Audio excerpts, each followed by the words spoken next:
Daniel, thank you so much for joining me all the way from Germany. It's actually really nice to meet a fellow Indonesian in the e-commerce space. So, why don't you start by telling us, who you are and what it is you do? Mm-hmm. Yeah, first of all, thanks, James, for having me on your show. I work for a company called Cellulogic. We develop software for Amazon sellers. I worked in the marketing department, and the thing is that Cellulogic. I'm sorry to drop such an overused buzzword so early in the convo, but we're quite agile, as in the sense that I don't only do the marketing stuff, but I also work a lot with the customer success managers, and we make a lot of videos for training videos and videos for customers. So lots of tasks where I work intensively with the tool. And yeah, after that, they were like, Donnie, if you work so intensively with the tool, why don't you do the interviews as well? And I was like, okay, sure, it makes sense. And that's why I'm very happy to be sitting here with you today, James. Cool. So I know a little bit about Cellulogic, and I know it's Mm-hmm. got some pricing stuff around it. But why don't you just tell us more about, the whole pricing Sure. thing and its relevant to brands? Because I know there's two schools of thought there. Some people like, it's not relevant. Some people think it is. So what's your take on it? Sure. Absolutely. So in regard to pricing, so price optimization, digital price optimization, the question is like, do you really need a repricer, specifically if you're selling brands? I'm going to be honest with you, a lot of people that use our repricer, they do sell over wholesale because it makes a lot of sense for the buy box strategy. But then again, people ask us, say, Donnie, if I'm only selling brands, I don't really have to compete for the buy box. So why would I actually need a repricing solution?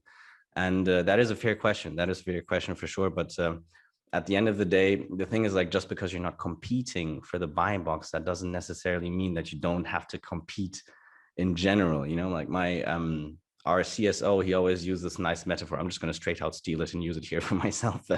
He says, like, imagine you're selling sneakers. You're selling Adidas sneakers as a seller. You're the only one that sells Adidas sneakers, and you of course, you're not going to be competing for other people that sell the same type of sneakers. But there's other companies out there like Nike or Puma who are also selling sneakers, and of course, you would want to know as a seller how the prices of how their prices are affecting the market. So if their prices go down, you would of course want to also go down with your prices, because you might not be selling the same brand, but you still are selling the same product. And of course, it is extremely relevant to have a tool that monitors that as well. So that's just the one first thought I have. But then also on a more, let's say, on a more regular level of just price optimization, not even pertaining to ASIN strategies or something. Just imagine, like, for example, in Germany, it's a big trend, and I don't really see why it should not be a trend everywhere else in the world, is once at around 8 p.m., the sales go up. It's because, of course, the German comes home from work, he has his dinner, he puts on his Birkenstock sandals, and then he sits on his couch and sees where he's going to spend his well-earned money on Amazon. And so that the sales go up. And of course, you would want to, of course, as a seller, you would want to hitch up your sales at 8 in the evening, and then make them go down again later, so that at 10 in the morning they're down, so you don't lose visibility. But of course, you don't want to do that every single evening for your 100 SKUs, because you also want to put on your Birkenstock sandals and just hang out. So of course, it would be nice to have like a tool that does that automatically every evening for your whole listing. It just saves you a lot of time, and that's just, there's a lot of rule-based stuff that you can take into account. That's just a very simple rule. Another rule could be, for example, if you have something that sells really well, like you see, like in the past 3 days, these pair of Adidas shoes have sold 10 times. If that happens, hitch the price up by 5%, or the same way around, the other way around. If you notice this is not selling well at all, I'm going to put the price down so that maybe, I can at least get rid of my stock. There's a lot of rule-based stuff that you can take into account, that people that sell over wholesale, but also sellers that sell brands can benefit from. That's my take on it. Interesting. No, it's certainly a good point of view. I guess my question to build on this would be, you kind of touching on category competitiveness, like category level competitiveness for pricing. Do you think it's just a race to the bottom? Like, what do you like in terms of the whole category? Like, how do you think this pricing thing will play out this year? Because we all know that cost of goods is going up, and et cetera, et cetera. So what do you see it playing out in 2022? Yeah, that's a very that's a very good keyword that you mentioned there with the race to the bottom. That's something we see very often, especially with our clients as well, when it comes to repricing, is that especially when it comes, especially when it comes to, let's say, rule-based repricers, they tend to just get you the buy box. You win the buy box, but they win you the buy box at any price.